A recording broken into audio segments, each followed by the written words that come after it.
Okay, test, test. Yeah, works. Okay, yeah, good morning, everybody. Thanks very much for having us here. As you see already from the title, I will continue where basically our colleagues from Swisscom left off. It's mainly about network telemetry. As we see, telemetry is really starting to get some traction, and it really starts to make sense. Is it something new, a new idea? Actually, it is not. I mean, the only thing is nowadays we are capable of really doing something. And what is the basic, the background? We are now able to do something. We have enough compute power. We have enough storage. We have fast storage access. We have the software available to really deal with that nowadays. So now we can really do some real-time analysis of telemetry data. The idea is not new, but now we really have the capabilities to do something. And this makes something very interesting. If you look back over the next, let's say, 20 years, how to configure, how to operate networks, has anything changed? No, this is the same thing. We do the same thing since over 20 years. Nothing has changed. Everything has changed in the whole world, but not how you operate networks, right? This is still the same thing. So people nowadays we have net confiant to configure our networks. Yeah, is this something new? No, it's just a different protocol. Before you could already 20 years ago you programmed networks with SNMP and MIP as the data model. Now you have YONG the data model and netconf the protocol, but it's still the same thing. So, but with telemetry now we really go into a, let's say, a new future way of how you deal and operate networks. Okay. So, the reason why we think about doing that, first have a look at the challenges we have today in the networks. Yeah, we have more and more, let's say, different type of networks, especially all these nice things, buzzwords and whatever, but it's reality. So you have to deal with cloud networks, let's say. 5G is coming, so you have to have a new type of backhauling for 5G. The whole IoT world, which relies mainly on IPv6. Virtualization in different ways. You virtualize network in different ways. It's not just pure MPLS VPNs anymore. You have different ways to virtualize.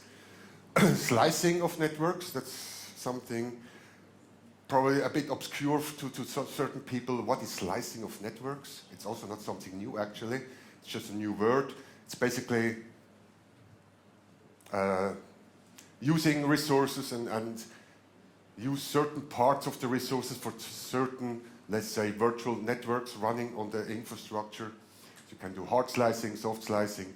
So it's a bit more complex than it was in the past. You have applications nowadays which are much more sensitive to certain metrics of the network. Something very interesting, I just recently realized this. Let's talk about jitter and delay. In the past, yeah, it was important if you wanted to do voice calls, real-time voice calls, or now real-time video chatting, then probably jitter and delay is an issue. But for the rest of the applications, except you're a gamer, right? So gamers always were choosing the service provider with the lowest latency. But other than that, other applications, no. This has changed as well. For example, especially with 5G, you need very low latency, especially for certain use cases in 5G. Okay. So for that, to be able to deal with that, you need a better visibility for monitoring, for provisioning, and also for network security. So nowadays, most of the tools you use today are either old operational and management tools you have, they don't provide these capabilities, or you can, of course, nowadays, not only nowadays, also in the past, what you see very often is that people, they build their own tools. So yeah, that this guy writes a script doing that, or this guy writes a Perl script or a Python script to do this and that. That's nice. As soon as this guy leaves the company, it's gone, right? So this is also not really something which scales and can deal with it. But it's not only challenges of nowadays networks, it's also challenges of future networks you have to deal with. So what are challenges of future networks? As our colleagues just mentioned in the last presentation, it's basically one of the main goals is to reduce the manual labor you do or you require to operate the network. So it's basically about automation of repetitive tasks.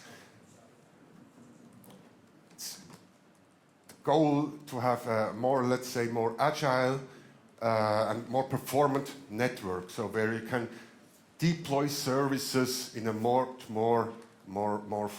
a faster way. So that's one thing. The other thing is it's also required to use your network resources much more efficiently and without having to manually adjust the stuff all the time. So that's basically the background here. So taking a look at those challenges, the current and the future, we think telemetry is one essential part, not the only one, but one very essential part to deal with that in the nowadays, especially also in the future. So everybody nowadays talks about intent-based networking. Yeah, it's also this, you can say, if you don't really know what that means, it's also a policy-driven network. It's basically the same thing. So, but if you want to do that, you constantly need to monitor the network. Is it really doing what I want to do, right? So how to do that? Here, again, telemetry comes into place. Telemetry really can provide you with those required information. Okay. So just a high-level idea or architecture, how we think this looks like, is 3 parts. If you look into the future, it's 3 parts which are important in future networks. You have the telemetry here at the bottom. Is it working? It is working. Telemetry, huh? So this basically deals with the network infrastructure. So you have the network infrastructure, and there you have the possibility to get data from the infrastructure through telemetry. It's one thing. And the other thing is it also will be able to do stuff on its own. Not only stream telemetry data out to a central system, also use local data to do something with it. So have some kind of edge intelligence, we call that. So the devices become more intelligent to do something on their own. That's one thing, edge intelligence. But if you stream the data somewhere, you stream it, we call it a so-called local intelligence. Local intelligence, that's basically the system which basically deals with all that stuff. Here, this is this one here, here. Local intelligence, this is what our friends from Swisscom have been talking about. It's basically really all the data you gather and you use some machine learning operations to do something with those data. You have various scenarios. You can use that in data centers, in campus networks, access networks, on optical networks, and so on. What are the 4 main components? It's kind of an intent engine, it's an automation engine, it's an analytics engine, and it's the intelligence engine. If you talk about the local intelligence, it's mainly the analytics engine and the intelligence engine doing something with those streamed telemetry data. Okay. So that's the high-level target architecture, how we think this will look like. At the end, you still have also a so-called cloud intelligence. What is that now? As you probably know, there is no such thing as artificial intelligence, just like that. This does not exist. These are still machines. They don't have intelligence on their own. They rely on data, they rely on algorithms, and you have to train those algorithms with a large amount of data so they can make any sense out of it. They don't have just an intelligence and say, oh yeah, I know what I have to do with it. And of course, nowadays, how we do that, you have a so-called, let's say, training platform, which typically is in a cloud-based environment. Okay. So let's have the main focus with those three components, edge, local, and cloud. I will focus mainly on the edge and on the local intelligence. If you look at the edge intelligence, that's part, the telemetry is part of it. So here, what do we do? What is telemetry really? Because when I heard it the first time, I knew telemetry. Yeah, sounds good. I know that from car racing. 10 years ago, they used already telemetry data to verify how the car is performing, what the problem the car has. Now we have it in networks. Okay. So again, the definition is, it's basically you acquire and use network data remotely. That's basically the definition of telemetry. And there are three different perspectives you have to look at. It's how you acquire the data. There's some different mechanisms to do that. There are data objects, and there are function components. So we will have a look at that, what that really means. Okay. Data acquiring mechanisms. It was mentioned before already, there are two main mechanisms. This is not something new as well. There's the query, so the pull mechanism, and there's the subscription or the push mechanism. If you go a little bit back, if you have in the past, we had the really only mechanism was SNMP, but already with SNMP you had a pull and push mechanism. So typically you query with SNMP a network device and get some data out of it. What is the CPU load? What is the load on that link? Status of a certain port, things like that, you pull. And what is the push? That's if you get an SNMP trap. So if your device sends you an alert, sends an SNMP trap link down, so that's a push. But mainly, of course, with SNMP, it was mainly pull. You pulled information from the network. Now with telemetry, it basically shifts in the other way. Telemetry is mainly push information. So you constantly push information, you constantly push data out of your network infrastructure, of your network devices. Okay. And how you do that? Typically, you do that with streaming. Some kind of streaming mechanism. You stream constantly data out of your network device. Okay, so that's how you get to the data, the mechanism, push or pull. Then the objects, telemetry data objects. Okay, so we also had that before, roughly touched. You have different monitoring entities and objects.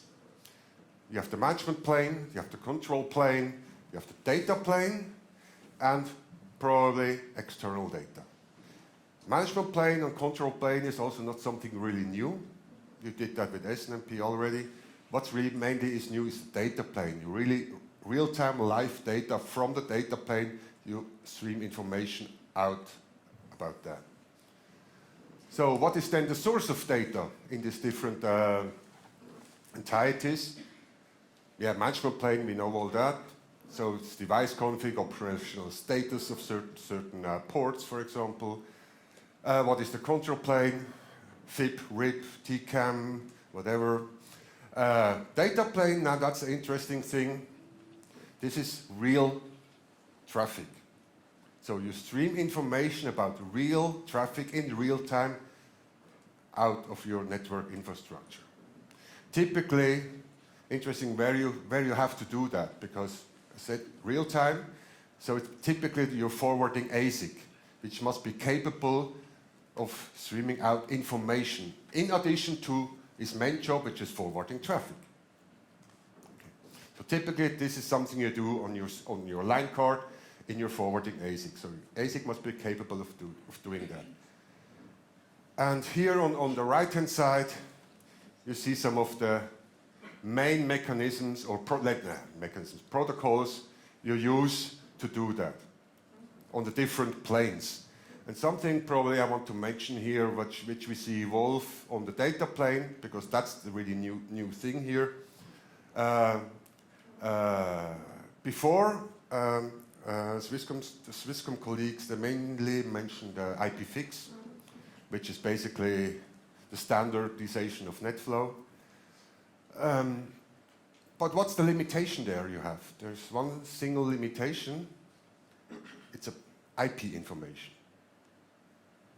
It's only IP-related information typically you stream out.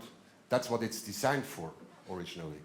Of course, you can add different stuff, but that's not what's originally designed for.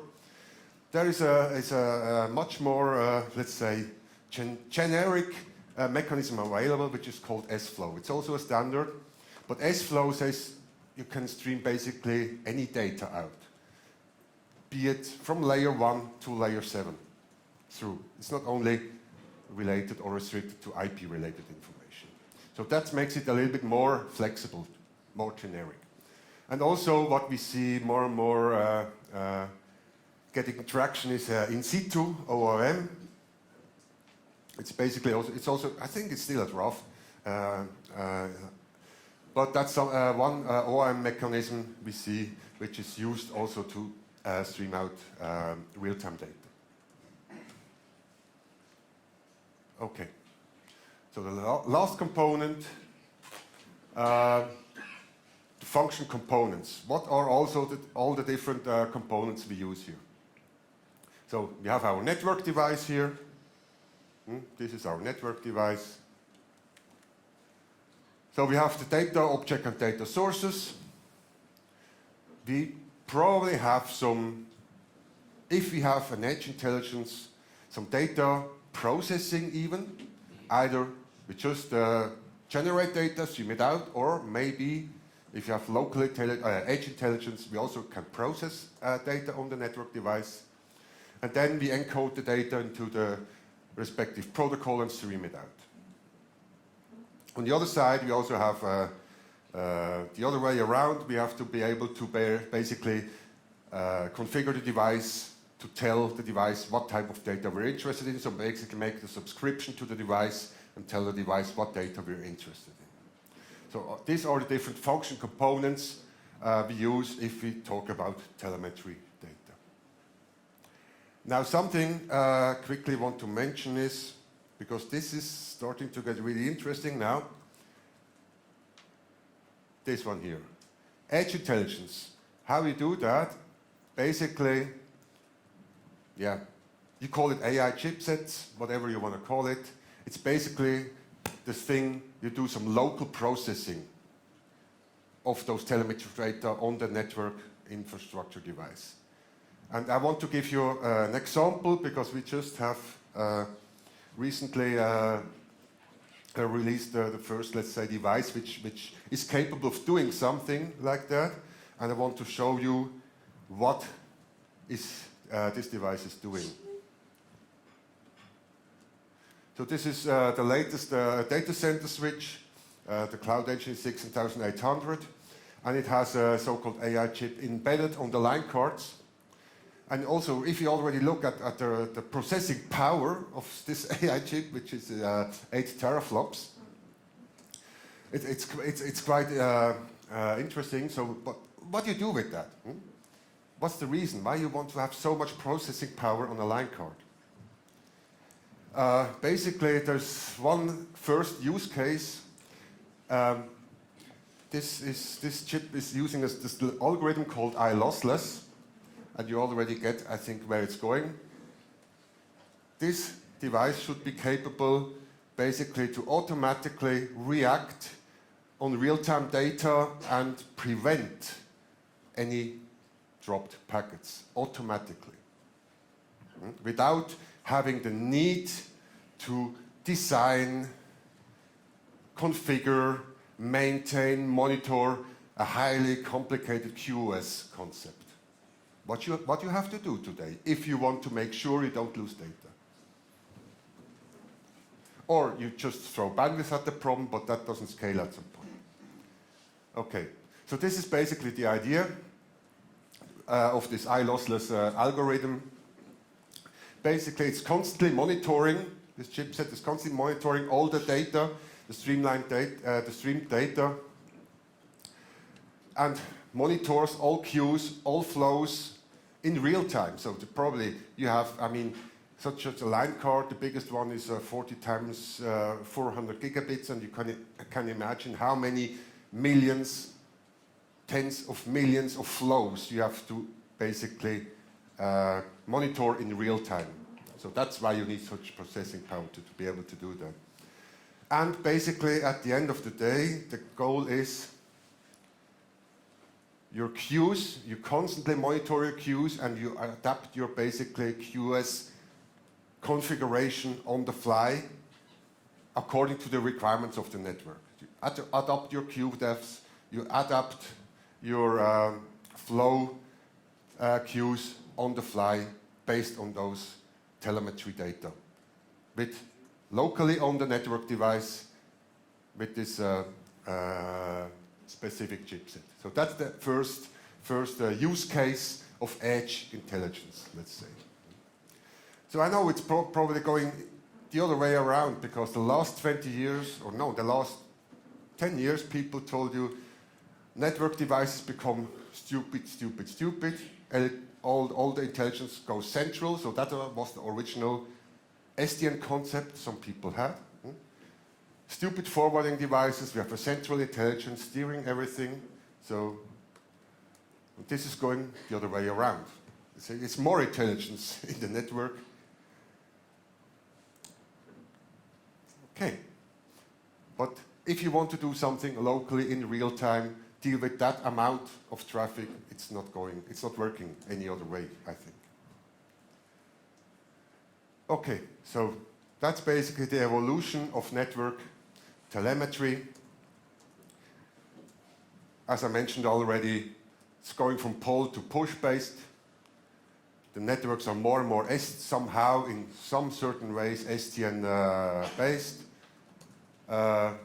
One different important thing is also the consumer of data, of those data you stream out, you make available. In the past, it was typically humans, it was a human operator, which was analyzing this data and taking actions based on it.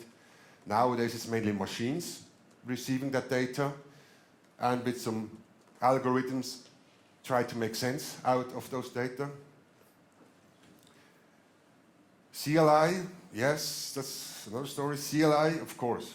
I mean, it will never go completely away, in my opinion. You still have certain cases where you always will need a CLI, but the majority of tasks, it will not be needed anymore.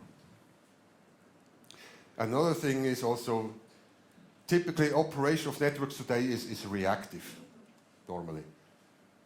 There is an alarm popping up, and you react on that alarm. The idea in the future is you do something proactively. So you basically try to predict failures or degradation in your network and take action before something happens. And we will have a quick video showing such an example. Okay, so that's basically how we see the evolution and the changes of happening in operating networks with telemetry. Okay, so that's one, what I say, the most important part probably, telemetry, which really changes the way we can operate networks. But the next thing is then, okay, not everything you can do with edge intelligence. You still have this local intelligence somewhere which has to do something with those data. And that's basically our target architecture. That's what I say, a target architecture. It's not everything there yet, as is shown here, but that's the target architecture, how something like that looks like. So you have different components. What are the main components? You do network automation, that's what I mentioned already. You want to automate all the, let's say, majority of tasks. You want to automate them. You want to have agile integration, so creating new services should be very fast, very easy. And those services should be able directly to be programmable. Zero-touch operations, yeah, that's also something where in the future. Basically, if you talk about that, you also talk about autonomous driving, not cars, but networks. That's a funny term, but it's exactly that. So at some point, less and less interactions will be needed to operate the network. So let's say the majority of tasks, the network basically can deal with it on its own. That's the target we see. Okay.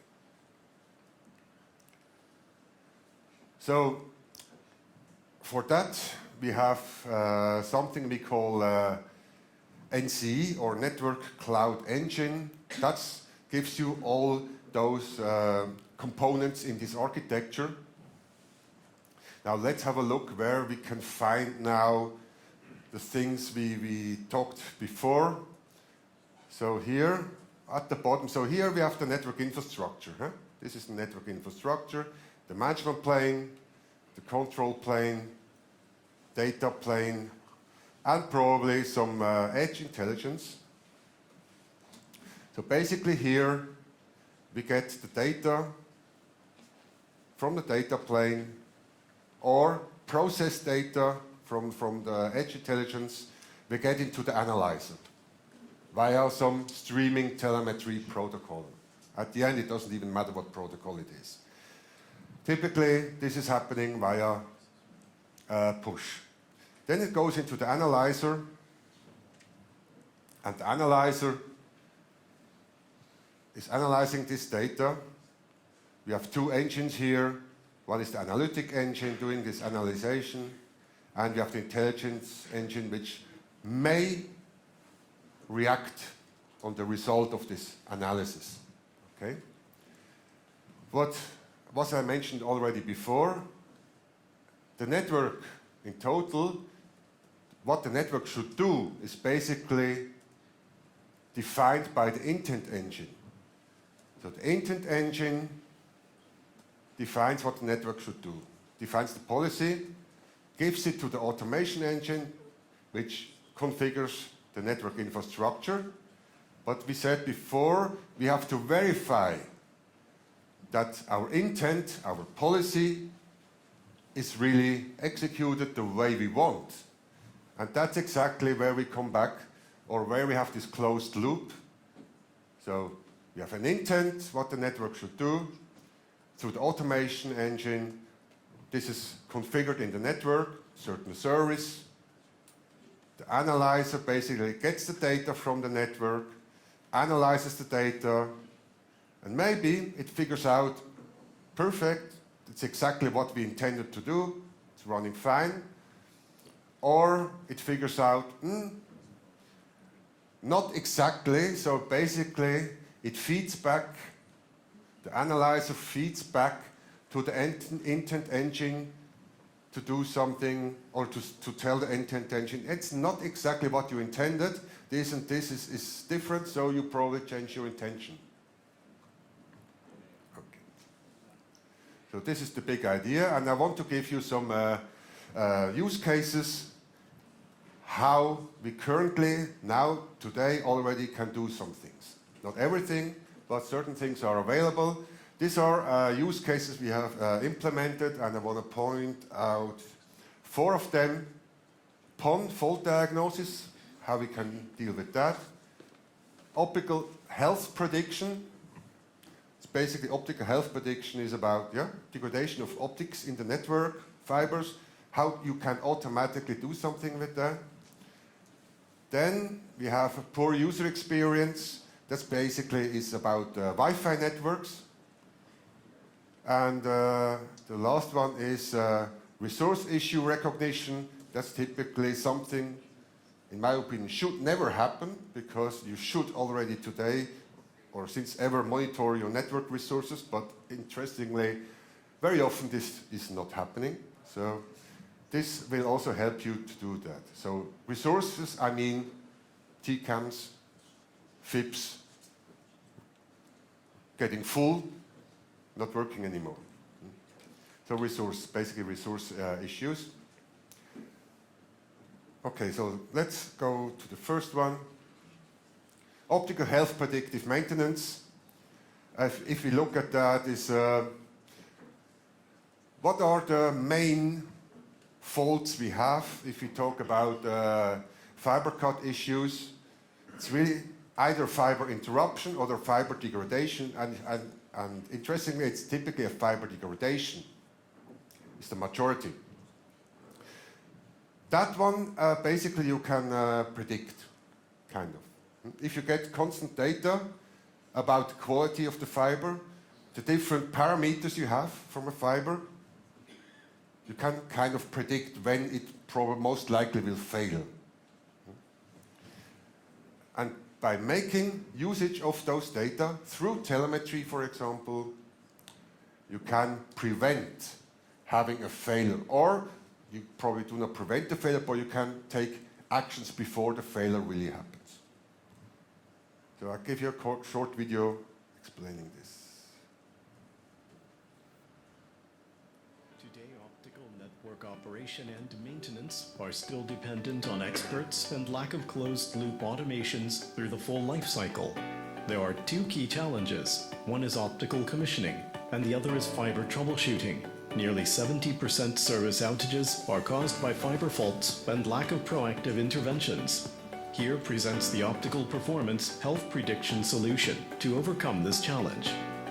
The fiber connectivity map shows the real-time status of all fibers in the network with the faulty and sub-health fibers highlighted.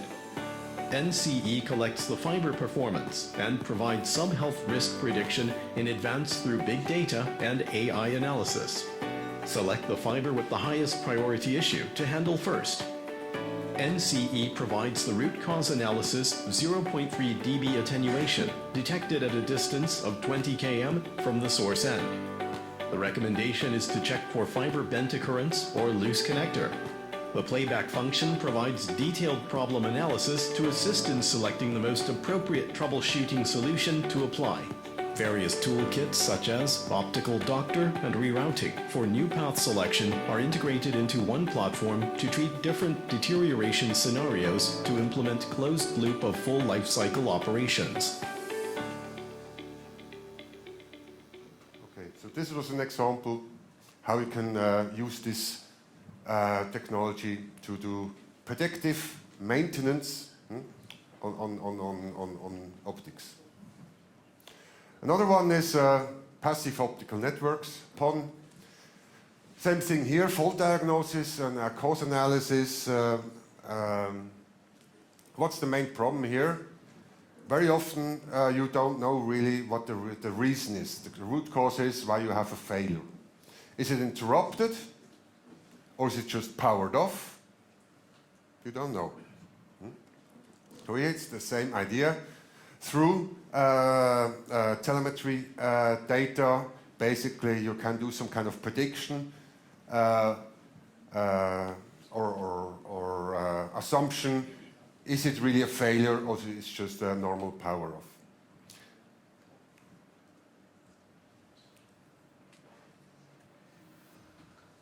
As fiber moved into the mainstream access media, it makes up 30% of all complaints. At the same time, consumers expect their broadband to come with quality of experience. A solution for proactive operation and experience assurance is urgent. The Huawei IDN Premium Home Broadband solution is designed to meet the user's demand for high quality of experience. Telemetry allows a visualized experience for per user per service at second level. Big data and AI enable the detection of poor quality problems within minutes, even though the connection remains up. A visualized ODN topology can fast troubleshoot to identify fault demarcation, providing accuracy in root cause analysis. With the help of the IDN's premium home broadband solution, the churn rate is reduced by 20%. Okay, so that's how you can use this technology in PON networks. This is also used in China quite heavily already. It works quite very well. Another one which is quite interesting is poor Wi-Fi user experience, root cause analysis automatically. Probably, I don't know if you have seen it here, behind the curtain here, we have a demo where you can have a real demo about this. I'll quickly show you the video. I suggest you go there to my colleagues and really they can show you what this really does in reality. Okay?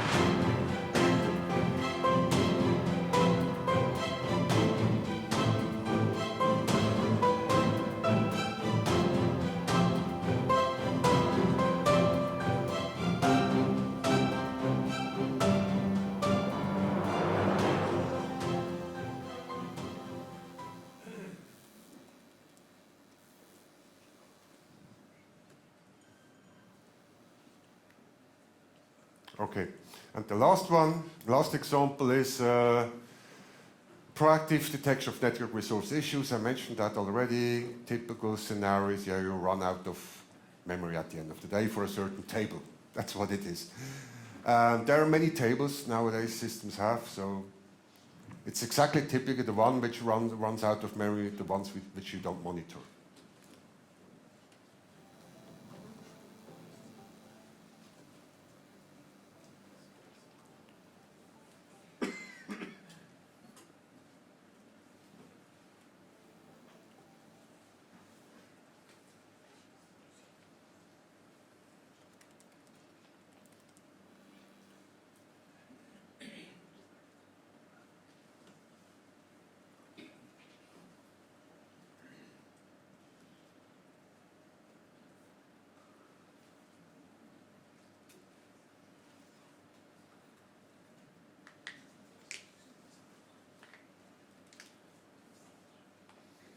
Okay. So the question is, of course, okay, how you do that? What is the basic idea behind it? This gives you a quick overview of what type of, let's say, machine learning algorithms nowadays are implemented. We use currently, and you see it's typically some kind of regression algorithm, which you typically use to either do predictions or to do classifications of certain events. One of my favorite is the long short-term memory algorithm. So it's basically, it's not a contradiction, it's basically, short-term memory means you basically, you memorize certain things which happen in a limited amount of time, but this information you keep for a very long time. So this is basically the long short-term memory. What's currently in research are the knowledge graph algorithms. They come from Google. Google is doing a lot with that stuff. So we also look at that, how we can use them to improve, let's say, the accuracy of predictions. So the vision at the end, that's what I talked about already. The vision is, and that's why it's a vision, and we are at the very, very beginning, and probably we never will be fully there. That's why it's a vision. But the vision is, you have this, let's say, self-healing network or self-driving, autonomous driving network, which takes care of itself. That's the vision where all this development is pointing to. Okay. So future challenges.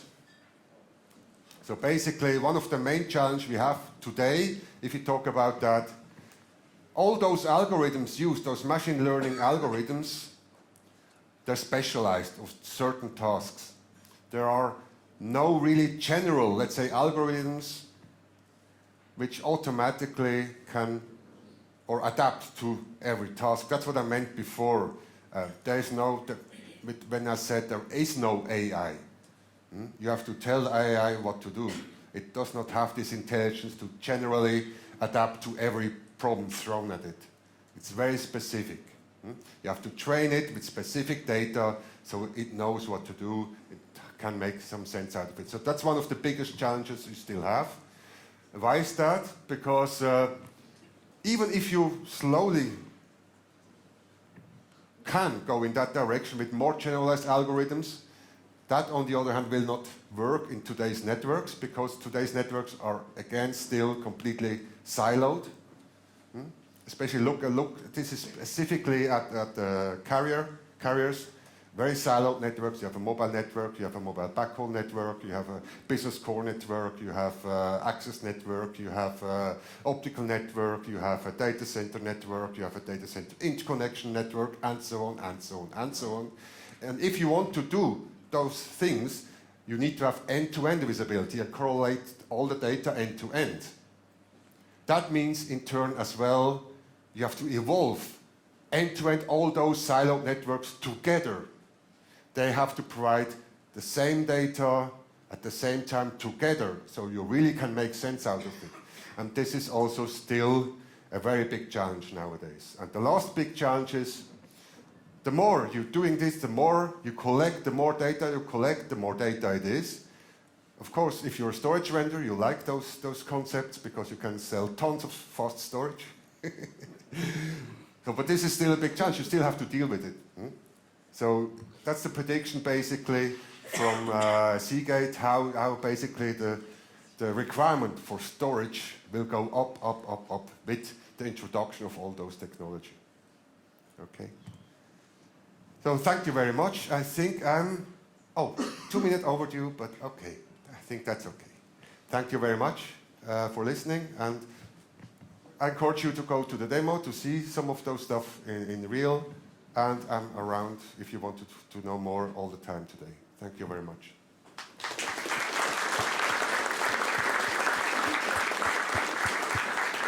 Thank you very much, Christian.